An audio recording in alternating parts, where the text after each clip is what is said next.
Buenas tardes, profesor. El día de hoy, junto a mis compañeras Javiera Guayquil, Marta Troncoso y quien les habla Nayara Chávez, vamos a presentar nuestro PPT sobre fiebre.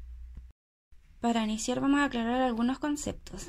Primero, los poiquilotermos. Esta palabra se utiliza para denominar a un grupo de seres vivos que no pueden mantener su temperatura corporal constante, y esta va cambiando según las variaciones del medio externo.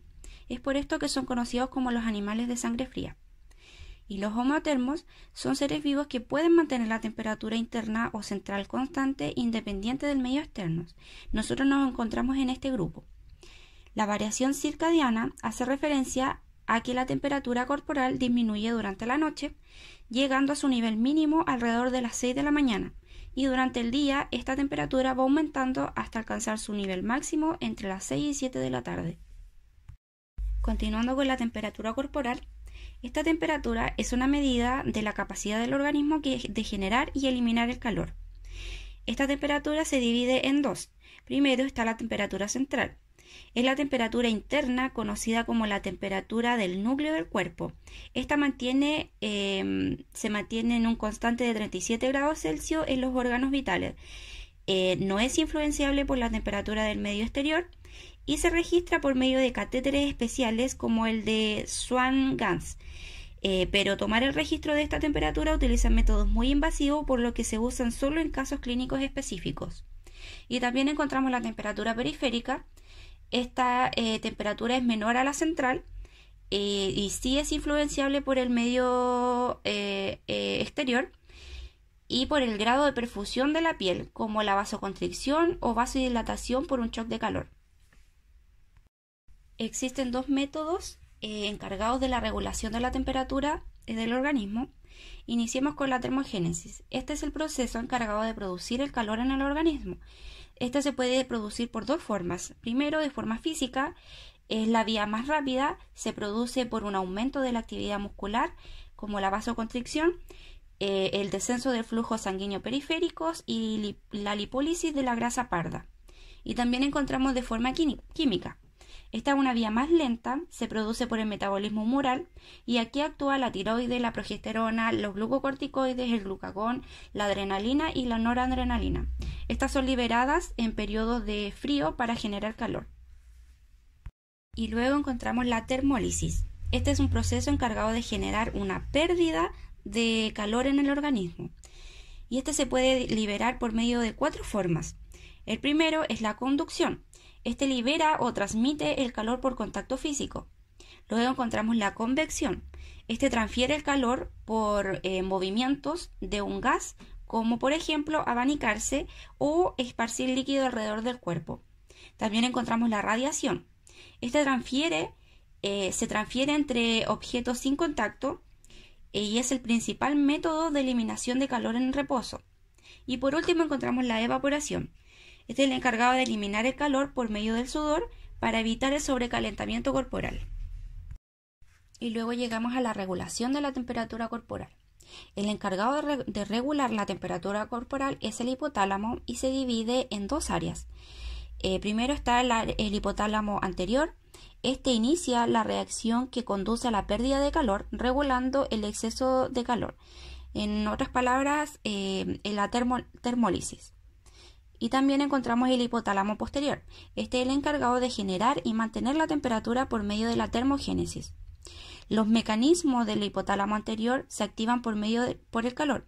Si la temperatura aumenta a 37,5 grados, se activan los mecanismos de termólisis y produce una disminución de la termogénesis, aumentando la pérdida de calor por medio de vasodilatación, transpiración, aumento de la respiración, disminución de la producción de calor y generando apatía, que es cuando se pierden los ánimos de hacer las cosas manteniéndose en un estado de reposo. Y los mecanismos del hipotálamo posterior se activan por el frío. Si la temperatura disminuye a 36,5, comienzan a disminuir la termólisis, aumentando la termogénesis, creando una vasoconstricción cutánea. Esta es la palidez, disminuyendo el sudor, aumentando la actividad física, el tono muscular o contracciones involuntarias.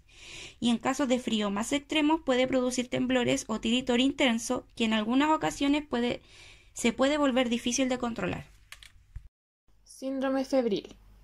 La fiebre es la elevación de la temperatura corporal por encima de la variación circadiana normal, como consecuencia de cambio en el centro termorregulador hipotalámico mediado por citocina en respuesta a pirógenos. Bueno, causas de fiebre, su etiología puede ser provocado por infecciones, por bacterias, virus, hongos y parásitos, por reacciones inmunológicas, destrucción de tejidos o procesos inflamatorios, e igualmente inflamación intestinal y procesos neoplásticos, falla metabólica aguda y administración de algunas drogas e deshidratación. Bueno, su clasificación. Según la intensidad, febrícula menos de 37,5 grados Celsius, fiebre ligera menos de 38 grados Celsius, fiebre moderada de 38 a 39 grados Celsius, fiebre alta de 40 a 41 grados Celsius, hiperpirexia más de 41 grados Celsius. Y bueno, según la duración, corta duración es menor a 2 semanas, prolongada mayor a 2 semanas y persistente dura semanas o incluso meses. Signos y síntomas relacionados. Cardiovasculares, aumento del gasto cardíaco, taquicardia. Respiratorios, taquipnea, vastismia, respiraciones más profundas. Neurológicos, cefalea, delirio, convulsiones, sobre todo en niños pequeños. Renales, oliguria e hiperconcentración. Deshidratación. Metabólicos, aumento del metabolismo, gluconeogénesis y pérdida de masa muscular. Hematológicos, anemia y leucocitosis. Endocrinológicos y hipersecreción de corticoides y hormonas tiroideas y antidiurética. Bueno, algunas complicaciones de la fiebre son los herpes simples que pasa al interior de la boca, son ampollas de fiebre. Dependen de la infección del virus del herpes simple que parece ser activado por el aumento de la temperatura. Las convulsiones, principalmente en niños quienes parecen depender de la rapidez con la que se eleva la temperatura. Igualmente está el delirio, que hay delirio cuando la fiebre es menor de 40 grados y depende de varios factores: grado de fiebre, temperatura del paciente, estado previo de salud y fármacos. La fisiopatología de la fiebre, el pirógeno exógeno, que es una sustancia que causa la fiebre, va por la circulación sanguínea hasta las células blancas, que son parte del sistema inmune, lo cual se activa el pirógeno endógeno, que actúa como termorregulador, que producen el aumento de temperatura. Y ahí se activa la prostaglandina E2, el AMP cíclico, incrementa el set point y causa la fiebre.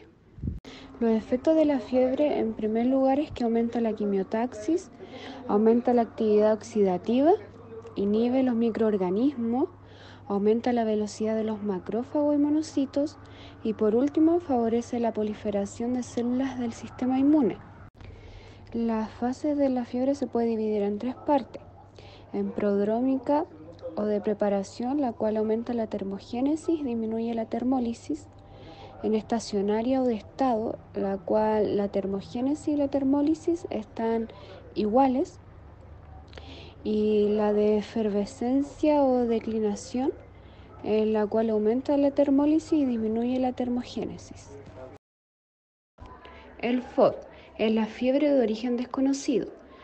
La hipertermia es cuando aumenta la temperatura central sin modificar el set point.